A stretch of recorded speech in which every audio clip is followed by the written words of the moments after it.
like to request Professor Chakravarti to felicitate our speaker.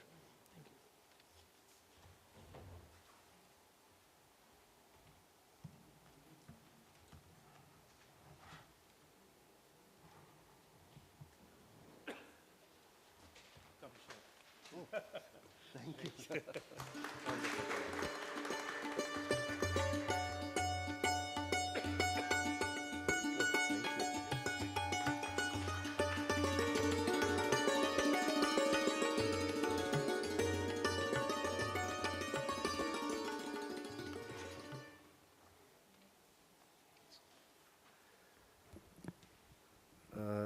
So thank you very much.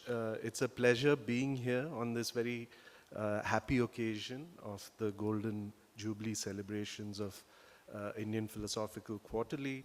And I wish everyone involved with the publication every success. I mean, we deeply need such journals, particularly in the Indian academic landscape. So I hope it flourishes and keeps going and, produces more and more sort of interesting issues, and so that we can all benefit from that. With that said, what I want to present today is somewhat a little different, but it's what I've been working on. So my understanding was, to present something from my contemporary work. And so this is what I've been trying to broaden certain debates in philosophy and looking at a kind of more macro picture of what's going on in the world. So maybe or maybe not, I mean, I don't know, you might recognize that I use some philosophical concepts such as, the Derridian deconstruction and so forth, in looking at certain Marxist discourse, but in a broad sense, not in a kind of bookish manner.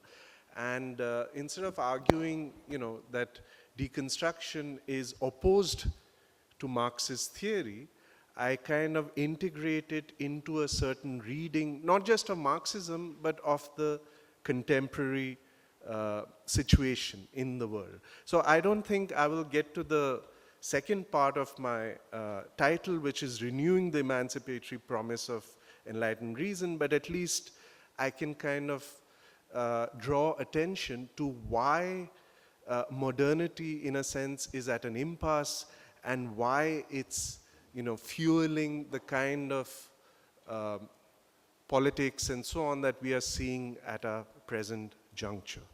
So with that, I'll begin. So, and by the way, this is part of, recently I wrote a book where these arguments are kind of presented in much more extended format. So this is not a plug for the book, although, it is. But in a sense, I'm going to be, it might seem a bit cryptic because, these arguments are kind of obviously condensed here. So the larger claim of the paper is that the contemporary figuration of modernity in the positivistic understanding of nature and capitalist form of society as two sides of the same coin constitute the reification of the original universal critical rational impulse of the Enlightenment. Okay? So such reification sets up a tension between the universalizing and particularizing tendencies of reason, reflected, for instance, in the current dominance of the deterritorializing forces of globalized capitalism on the one hand, and the simultaneous reemergence of xenophobic forms of nationalism based on narrow, territorially bounded identifications along religious, ethnic, or linguistic lines on the other. The tension between the universal and the particular in this particular context is symptomatic, I claim, of the deeper structural tendency towards reification and leads to a series of impasses in the interconnected theoretical, ethical, political, and economic spheres, which come to constitute a specific modernist sense of alienation. So the paper begins by posing a question regarding our contemporary situation.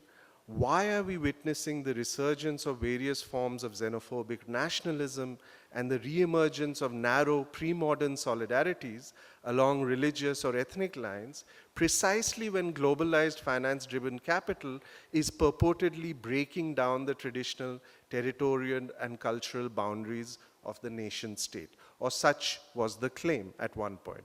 It elaborates this tension inherent in the present by taking into consideration Hart and Negri's Empire, which came out in 2000, before the financial crisis, well before the financial crisis.